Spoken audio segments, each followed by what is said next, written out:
Hello, Mike, test. Mike. Mike. Mike. Nasaan si Mike? Hello. Hello! Hi! Hindi pa yata kayo kumakain. Hindi pa kayo. Hindi kayo pinakain ng mga nagdala sa inyo dito? Hindi nga. Hindi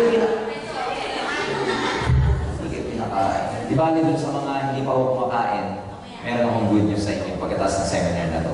Doon sa hindi pa ako kumakain, lilipas din yan maya-maya. Kaya hindi nyo na ho yan mararamdaman. So anyway, bago ako mag-start, can we give a round of applause for Marlon for his Thank you, Marlon. Thank you. So magandang umaga sa inyo lahat. Normally, we call our presentation every now and then that we present our opportunity. We always greet everybody as morning, good morning. Kasi, you know, morning represents hope for many people, di ba? Ganun po yun. Kaya, tsaka sa morning, iba yung energy mo dahil bagong umaga, kagigising mo lang, hindi ka pa masyadong papatay-patay. Kaya normally, whenever we start our orientation, we normally start with greetings of good morning.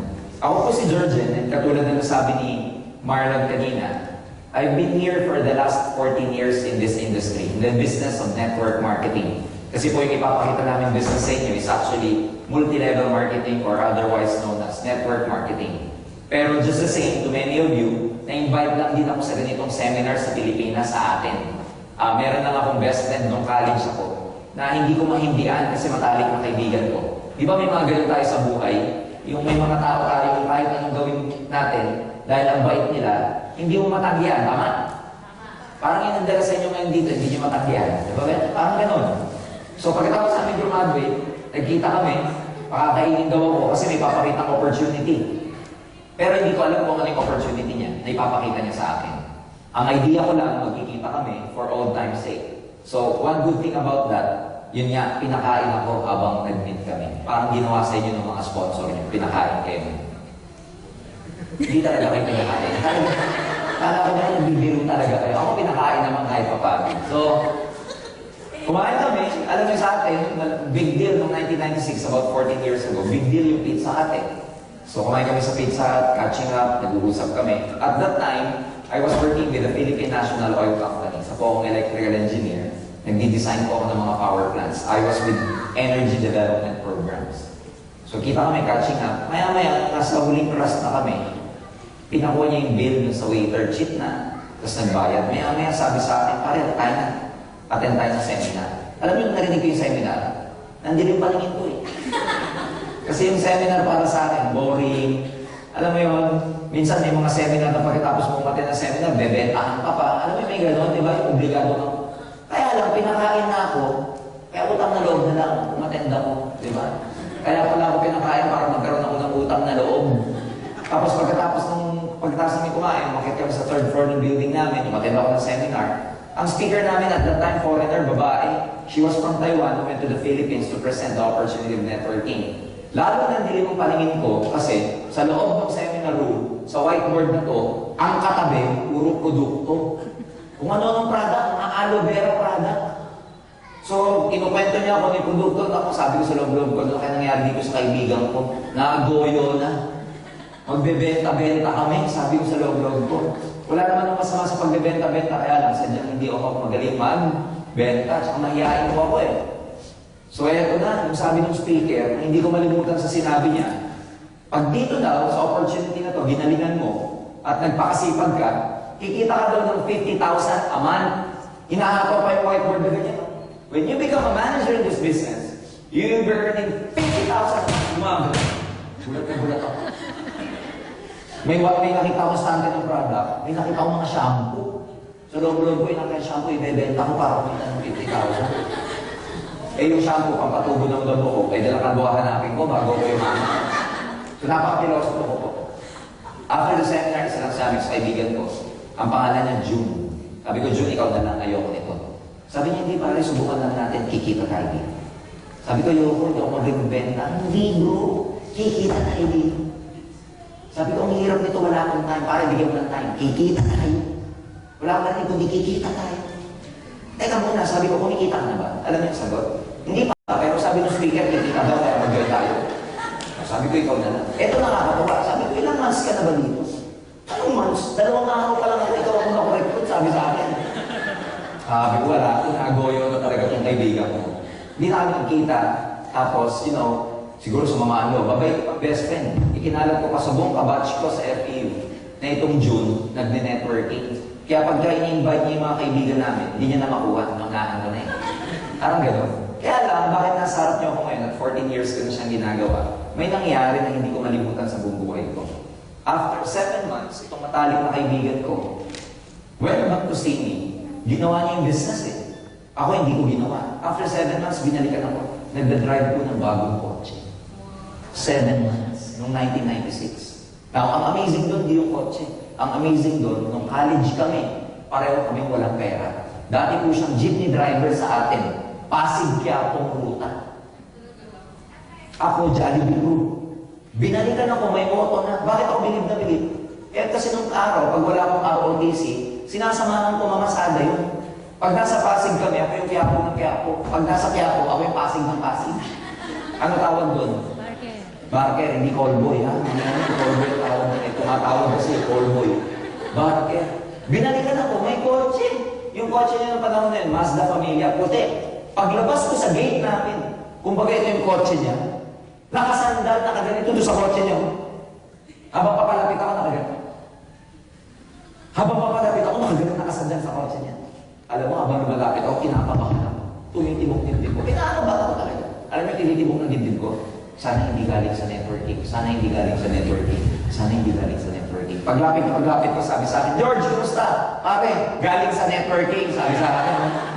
So alam mo yun, hindi ko na maramdaman kung ano yung pakiramdam, sama na yung inggit, yung inis. And sometimes, one of the most painful things we can ever experience is the pain of being left behind. Yung napag-iwanan ka, iba ang feelings nun eh.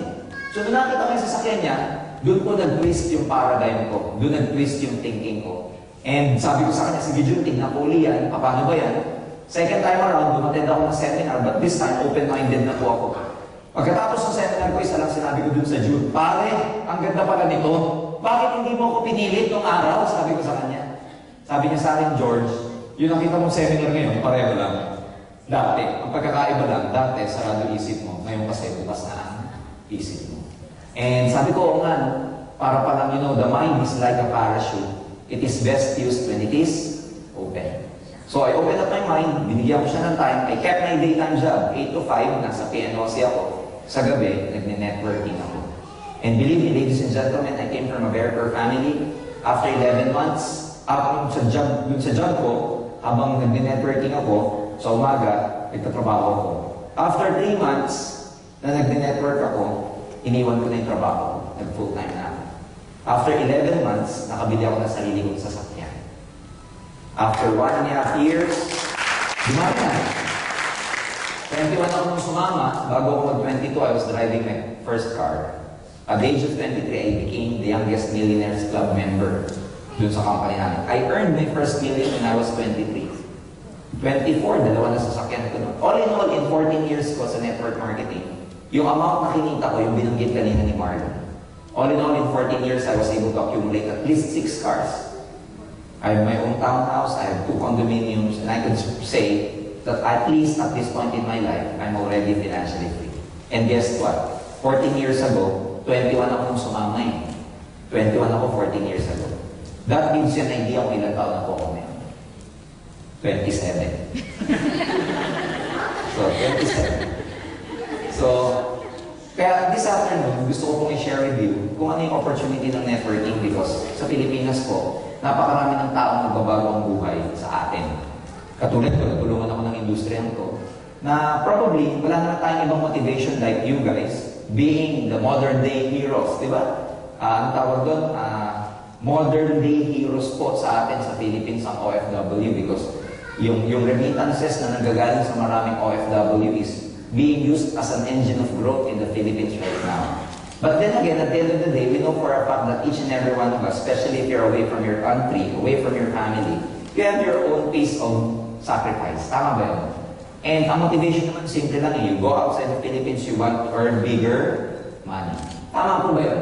Yes. Oh, hindi naman kayo lalabas kung may kumikita sa inyo ng 2,000 Singapore dollars sa Philippines. Bakit ka pupunta pa sa Singapore? kung may kumikita sa inyo ng 150,000 a month sa Philippines, pupunta ka pa ba dito? Hindi na. Probably hindi na. But at the end of the day, yun nga, because our opportunity in the Philippines is so limited, that's why we go outside the country. Today, I'd like to give you an opportunity na hindi nyo kailangan iwan yung mga work nyo, but at the same time, you can earn a lot of money. Gusto nyo ba yun? Yes! Gusto nyo ba yun? Yes! Ang notion ng maraming Filipino sa Pilipinas, pag nagtatrabaho ka sa abroad, marami kang pera. Totoo o hindi? Ang notion ng maraming Pilipino sa Pilipinas, ang alam nila pag nagtatrabaho ka sa ibang bansa, ang thinking sa Philippines, marami kang pera doon sa bansang yan. Tama ba yun? Pero yung totoo, marami kang pera doon o hindi? Wala. Hindi ako sumagot niyan, ha, ikaw. Galing pa yun, ito, wala. Galing pa yun. Tama ba yun? Bakit? That's why I believe, each and every one of you, kailangan magkaroon ng extra income because, alam niyo yun, hindi naman ibig sabihin nagtatrabaho ka sa abroad. Mayaman ka, marami kang pera. Why? You make Singapore dollars, what do you spend? Singapore dollars. Punta ka sa States, nagtrabaho ka doon, you make US dollars, what do you spend? Kaya lang naman tumataas yung value ng pera mo kasi pinadadala mo sa Pilipinas. Ito ang masakit. Hindi naman yung pag kumita ka ng dollars dito, ang gagastusin mo dito peso, hindi naman ganun. 1:1. Tama mali. Such that, if an average Filipino comes here in the Philippines, in Singapore, normally magkano kinikita ng Filipino na pumupunta dito sa Singapore? Unang salta. Ha? 350, 320? 320? Hindi na. Yes, sir. Oo. Yung ano muna, doon muna ako sa malalaki, huwag muna doon sa maliliit. 2,000. Yung mga professionals. Tama? 2,000, pwede na? Okay? Sige, 2,000. O, let's agree on 1,000. O, 2,000. Pero tingnan mo mabuti, kung kumikita ka ng neto na 2,000, magkano renta? Magkano renta? 500. O, magkano na na? 1,500. Neto na to, hindi ba? Kakain ka. O, magkano yung grocery mo? Kasama yung kakain ka sa labas. All in 1 month. Magkano? 500? Yung tama lang mo, huwag yung masibang kain. Yung tama lang. Magkano po?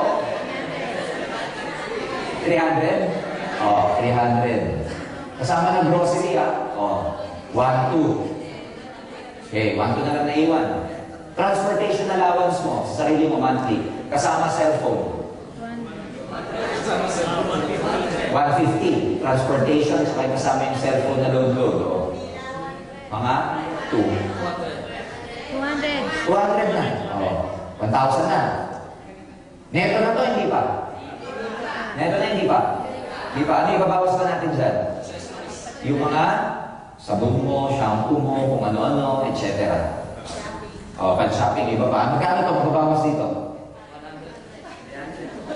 Another 200 ka muna. O, di magkano na lang? 800. Neto na, hindi pa? Hindi pa. Bakit? Papadala. O, magkano padadala mo? 800. Sobra ko naman 800. O, magkano yung padadala? O, 500. You see, magkano na lang naiwan sa'yo? 300. Times 3, 33, this is about 9,000 pesos. Savings mo, plus. Now, ito ang nakakatuwa. Tumataas ang sweldo, di ba? Tama ulit, as time goes by. Pero ito nakakagulat. Pag tumataas ang sweldo, nakakaipon ka, hindi pa rin. Hindi pa rin. Kasi bakit? Nagbabago rin lifestyle. Pati pagpapalala mo, nagbabago rin. Pati buhay ng mga mahal mo sa buhay sa Pilipinas, nagbabago rin. Dati, kasya na pag binadadala mo, ng ganito. Darating pa lang, hindi na kasya. Dati, divisoria lang, okay na. Ngayon, mega mahal. Tama ba? Dati, okay na sa Jollibee. Ngayon, saan na? Sa Max's Chicken ang kumakain. So, ibig sabihin, kung papakita ko itong reality ko, at the end of the day, at the end of the month, you never actually save a lot of money for you to become financially free. Now, eto sa 200, sa 2,000. Let's go back to those people who are saying that you came here to earn about 320 pesos. Or Singapore dollars a month. This will translate to what? Magkano yan sa 30 pesos? Magkano po yan? 9,600 pesos lang yan. Unfortunately, hindi naman kasi kinikita to doon sa Pilipinas. Kaya, ang gusto ko ipakita ko sa inyo dito, let's talk about an opportunity na hindi mo kailangan iwan itong trabaho mo. Hindi nyo kailangan iwan ng mga trabaho nyo, pero dadagdagan namin ang income nyo. Because para sa akin, for you to get your dreams, may pangarap mo ba sila? Kunti lang sumagot. May pangarap ba sila? O, kumusta pangarap nila? Pangarap pa rin. Pangarap pa rin, di ba? Bakit kaya? Kasi, pag wala kang opportunity to get your dreams, hindi mo makukuha eh. Ang flowchart niyan, before you can even get your dreams, whether big or small, dapat may pambili ka. Dapat meron kang tinatawag na financial freedom. Tama ba to? Kasi hindi naman pwede magpamuto pangarap kung wala kang pambili. Ang karakteristik ng financial freedom, marami kang pera. Or marami kang savings. Sa Pilipinas, dalawa lang ang pinagkukuhanan ng income. Pwede maging empleyado ka o pwede kang magnegosyo. Now, you and I know for a fact that if you want to become financially free, if you want to earn bigger income, nasa ka dapat? Employment o business? Business. Unfortunately, wala tayong opportunity para mag-business. Kaya, dito na lang tayo sa employment. Now, pagdating sa income, ito nakakatuwa. Income, i-minus mo lahat ng expenses mo. Pag may naiwan, ano po tawag?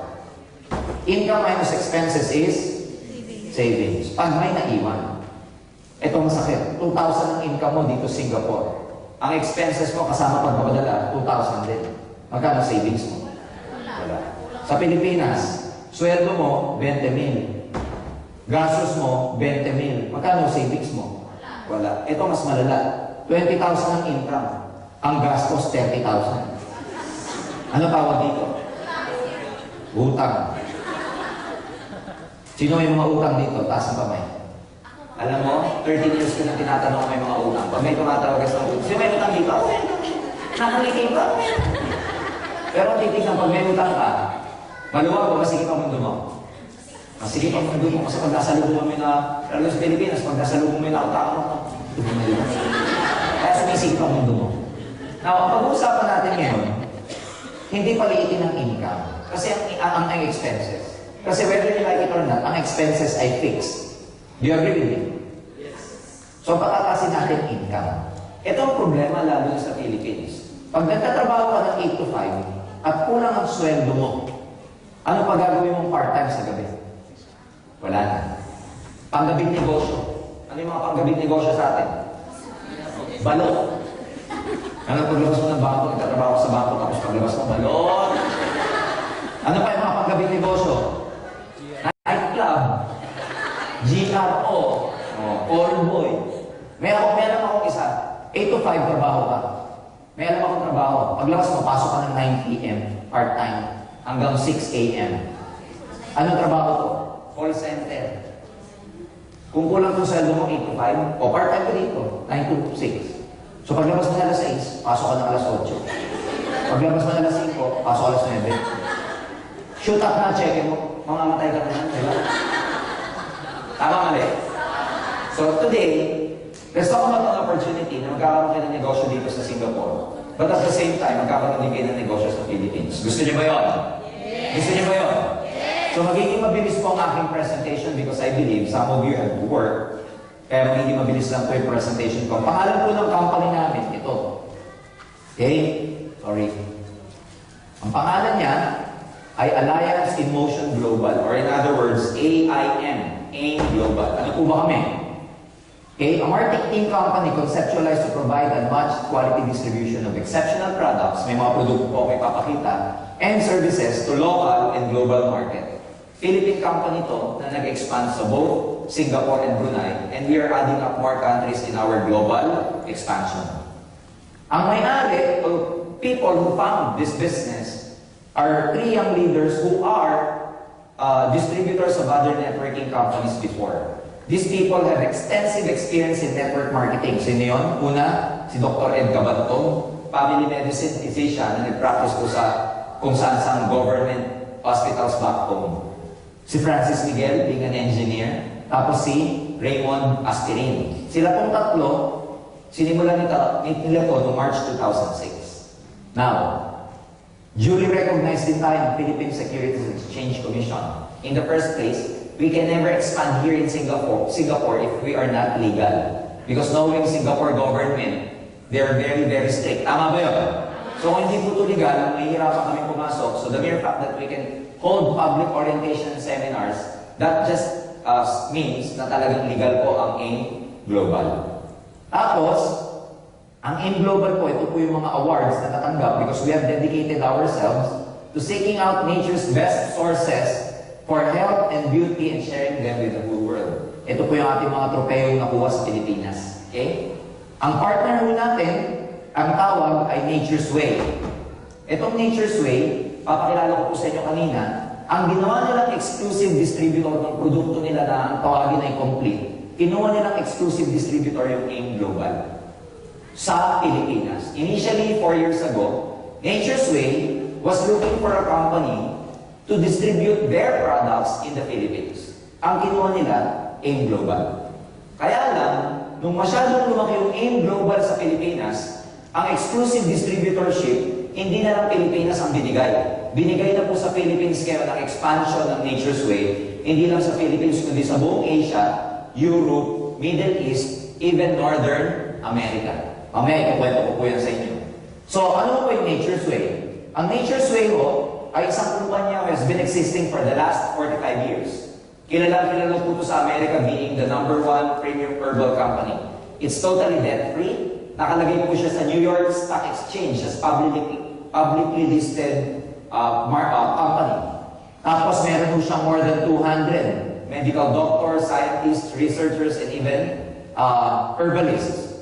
Extensive ang research and development niya. #1 food supplement herbal company.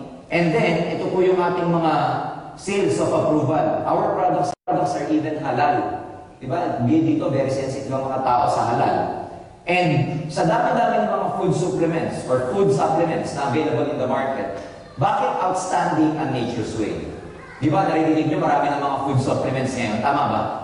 Now, bakit outstanding at unique ang Nature's Way?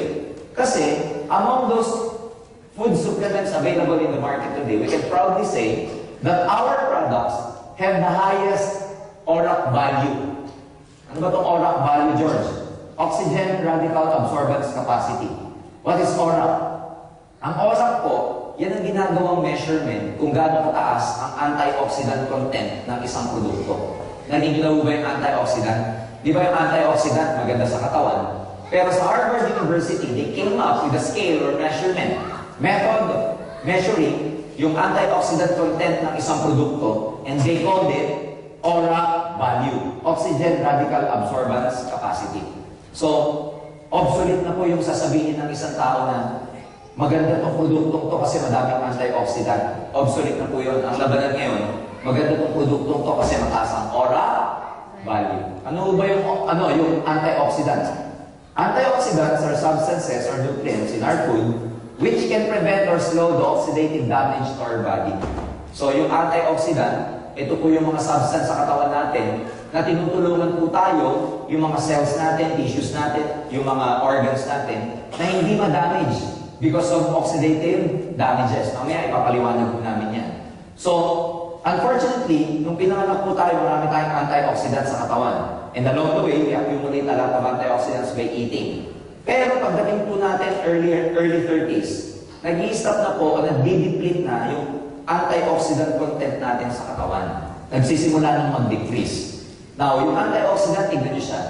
Yung pako, nail, a simple nail, iwan mo sa isang tabi, huwag mong galawin. After 2 weeks, ano mangyayari sa kanya?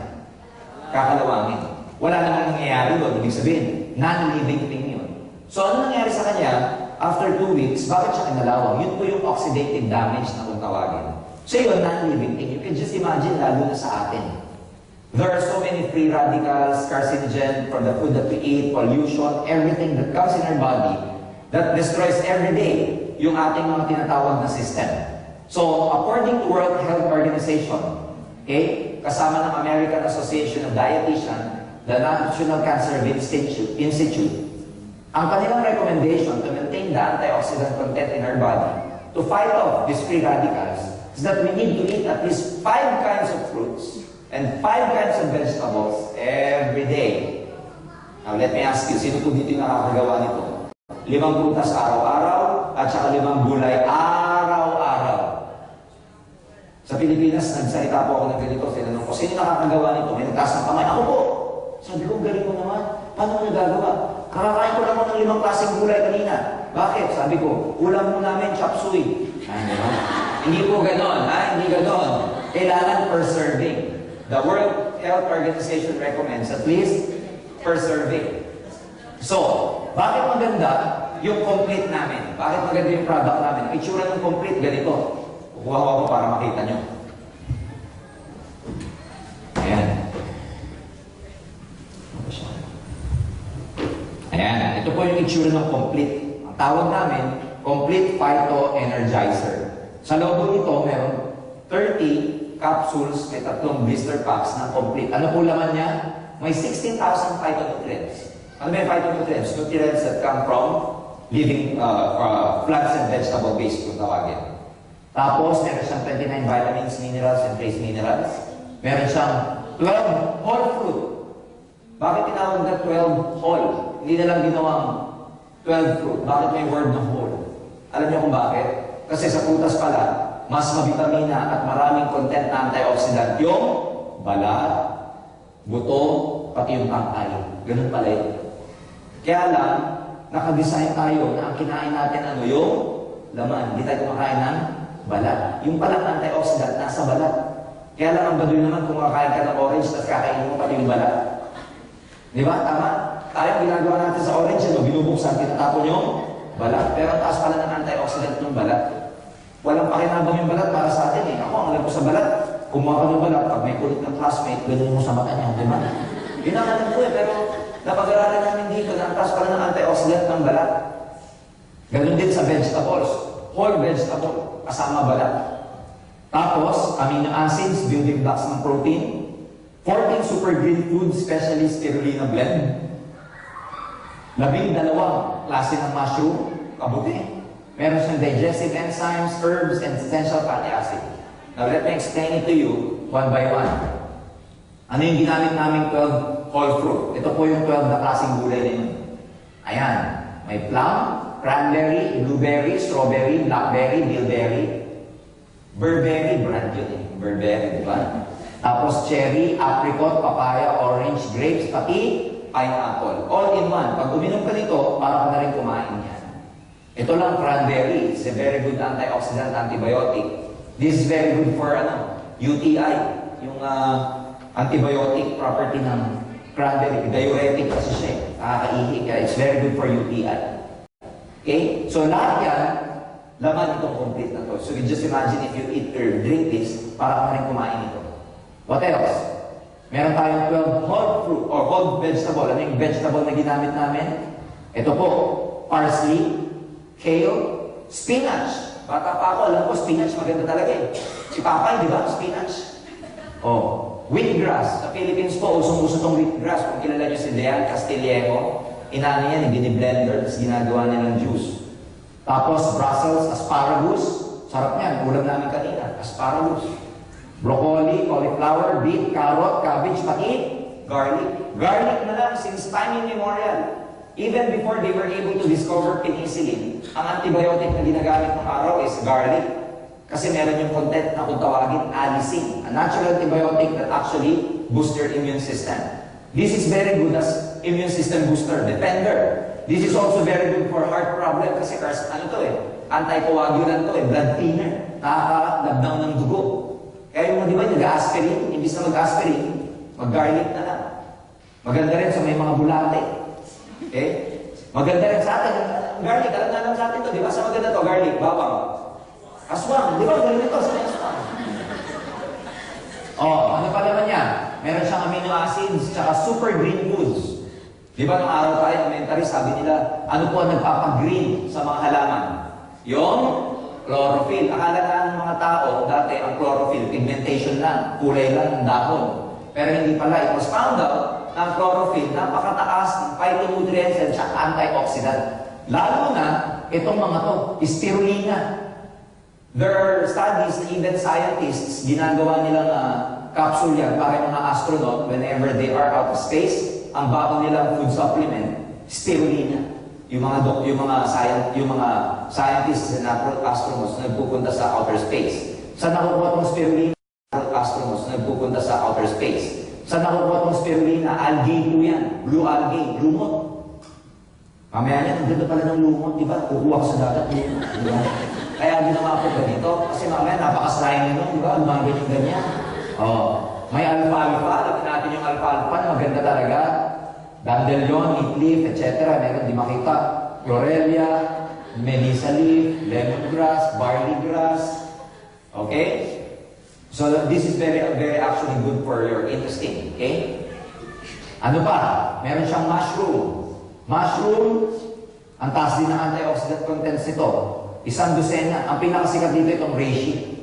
There is a very famous marketing company who specialized on reishi. Ginawa nilang kape, yung mushroom nila.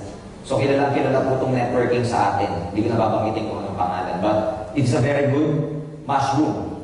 Kaya lang, hindi lang isang mushroom ang ginamit ng AIM Global or Nature's Way. Ang ginamit ng Nature's Way, lahat ng pinakamagandang mushroom sa buong mundo, isang dosena pinagsama-sama dito. Okay? What else? May digestive enzyme siya. 12 kinds of digestive enzymes, mga probiotics na naglilinis ng ating intestine. Now, sa Philippines po, pangatlong type ng cancer na pumapatay ng karamihan ng Pilipino, colon cancer. Okay? Kasi maraming mga Pilipino hindi mahilig sa gulay. Yung diet nila hindi mayaman sa fibers. Kaya pag sila kumakain, alam niyo ilang beses pumupupo. Ayan. Kaya maganda to sa mga hindi mapupo. Yung napupupo, once a month lang. Hindi naman. Mga once a week. Yung mga pagpupunta sa banyo, di ba? Tagal-tagal niya sa banyo, tapos pawis na pawis. Ang lumabas, ganito lang anak. Tuwan-tuwan na siya. Ayan, painumin niyo po nito. May mga kilala kayo na gano'n. Yung once a week nadudumi, pag lumabas, putlong na. Ito kayo na ito. Putlong na. Ayan. Kasi ito, nag-cleanse na intestinal walls, nag-cleanse din ng ating large intestine. May herbs and special nutrients siya. Meron din siyang 10 essential fatty acids. Yung 10 essential fatty acids na to, importante po ito sa cell membrane because our body is made up of trillions and trillions of cells. So, ang maganda po dito, yung cell membrane, dito, ang protection na gagaling doon sa 10 essential fatty acids. Maganda ba siya? Maganda ba siya? Okay, kasi nandito na lahat. Kaya, ang maganda nito, yung produkto, pag ininom mo, mabilis siyang mag-disintegrate sa sistema. Ibig sabihin, mabilis siyang matunaw. We use nanotechnology, which means, yun pong nutrients ito, pinaliit na halos minute na, napakaliit. Kaya sobrang liit niya, kaya niya mag-penetrate doon sa hanggang sa cellular level. Kaya pag ininom mo to, ang penetration nito, hindi lang sa bloodstream. Ang penetration nito, down to the cellular level. Bakit? Kasi, pag yung cells mo healthy, kunwari ito yung cells, healthy yung cells mo, dyan pumasok yung produkto natin kasi using nanotechnology. Ito ang healthy. Pag cells mo healthy, eventually, your tissues will be healthy. Because tissues are made up of cells. Eventually, if your tissues are healthy, your organs are gonna be healthy. Liver mo, heart mo, lungs mo, pancreas mo. Organs, pag healthy, magiging healthy ang system mo. Cardiovascular system, immune system, nervous system. And the human body itself will be healthy because the body is made up of system. Kaya ginagawa nito, ang penetration niya doon sa cellular level. Bakit kaya niyang gawin? Kasi kaya niya mag-disintegrate in just a few minutes. Okay? Tapos, ayan, ito po yung mga laman ng vitamins, fruits, vegetables. Ito yung mga amino acids. 18 of the 21 amino acids nandito.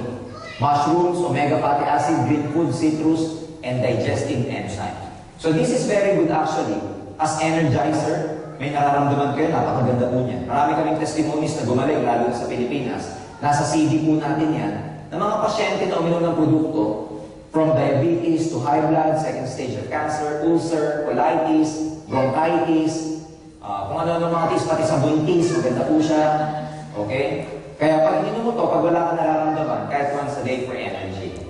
Pag medyo may nararamdaman mo rin, hindi naman masyadong malala, kahit twice a day. Ngayon, pagka medyo early stage of cancer, 2, 2 sa umaga, 2 sa tanghali, 2 sa gabi. Pagka malala na kaysa doon, pwede mo gawing 3, 3, 3. Pag mamamatay na, ibudbud nyo na. Pwede nyo hindi mamamatay na eh.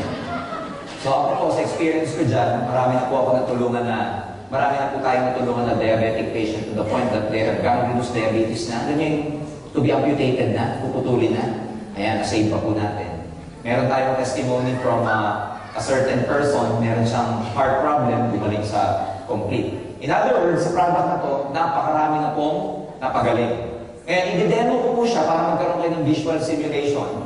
Meron mo ako dito, no? Pandemo, tutulungan ako ni Nomer. Ayan. Meron ako dito ng glass of water. Water to represent our body. Water, see-through, as in base. Now, lalo na yung mga bata, to represent mga bata. Di ba yung mga bata, napakalinis ng sistema. Paano nyo malalaman yung isang buwan malinis? Eh, pag nini nila, maya-maya, pupo na, di ba?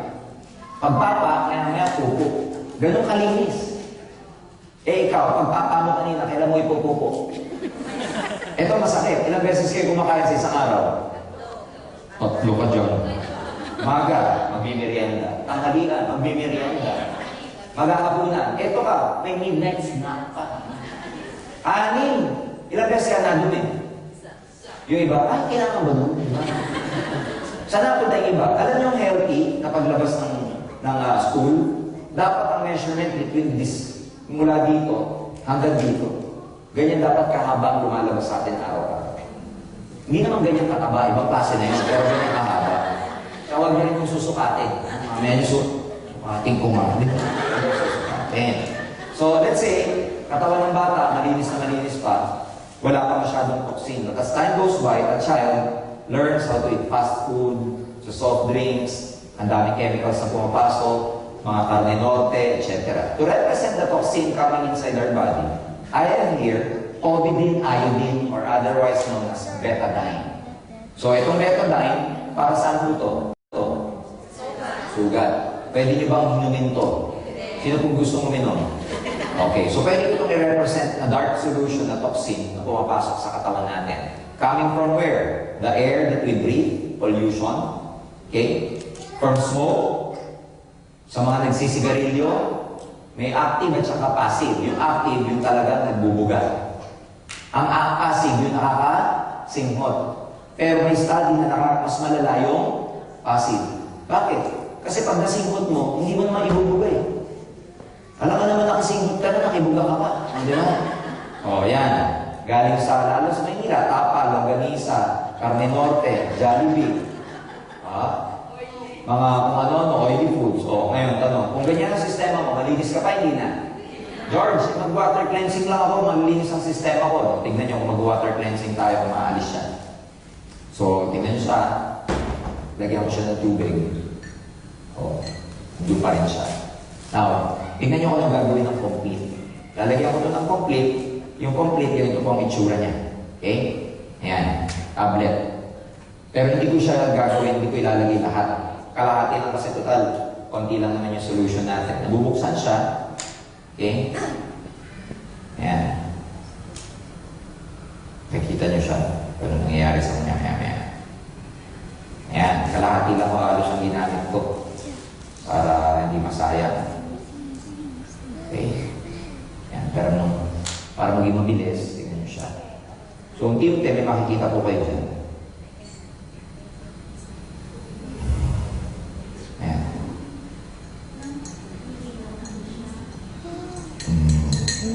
Paano pa kayo? Okay. Anak pa kayo. Kahirap mag-magic eh. Ayan. Galing. Nandiyan pa rin yung betadine, hindi ko pa rin siya pwedeng inumin. Kumbaga sa katawan ng tao, pag uminom ka nito, there are 5 ways para yung toxin lumabas sa katawan. Number 1 sa ilong. Kaya pag ang inom nito, merong sinusitis, singa kang sisinga. Pag iniinom, meron na limbawa cough, lalabas sa mouth, second mouth. 3 sa sweat. Kung may mga tao kayong kailan hindi masyadong pawisin, ilang milya na tinakbo, ganun pa rin, wala tinakbo lang lumalabas. Paingin nyo na ito para papawisan. Kasi yung sweat, one way of, perspiration is one way of the body getting rid of its toxin. Number 4 sa wiwi. It's very good for people with dysmenorrhea, UTI, kidney stone, early stages of kidney stone. May mga cases kami ng kidney stone nila sumama sa wiwi.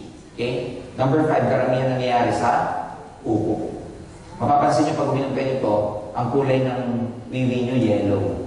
O, kasi, syempre, yung liver, ay kidney, dinidetoxify, kaya lumalabas kulay yellow. So, practically, this is for every types of diseases. Hindi po gamot yung complete. Pero bakit siya nakakagaling? Kasi ang philosophy ng food supplements is that ang body has its own capacity to heal itself. God created our body in such a way that we have our own capacity to heal itself. Unfortunately, because of lifestyle, pollution, toxins, yung trabaho ng katawan na pagalingin yung sarili niya, hindi na nakakagaling. Kaya, ang ginagawa ng supplement, ninonourish niya yung katawan mo. Kasi pag well-nourished ang katawan mo, it has its own capacity to heal itself. Tama niyo po ba? Kaya ito, pag ininom mo, practically, para sa iba't ibang klase ng sakit. Kasi, hindi naman siya ang gamot eh. Ninonourish niya lang yung katawan mo, ang nagiging gamot pa rin yung katawan mo. Di ba niyo papansin, pag sugat ka, kahit pag lagyan ng kahit ano, maghihilo yung sugat mo. Tama ba yun? So, ang katawan natin, ganoon ang pagkakadesign. Kaya lang, hindi niya nagagawa yung job na yun niya kasi undernourished tayo. So, ang gagawin ng complete, inonourish ka with all these things. Okay? All these things. Such that the body will be able to heal itself. Patatasin ang immune system mo, i-defend ka sa kung saan-saan sakit. Maganda ba siya? Maganda ba siya?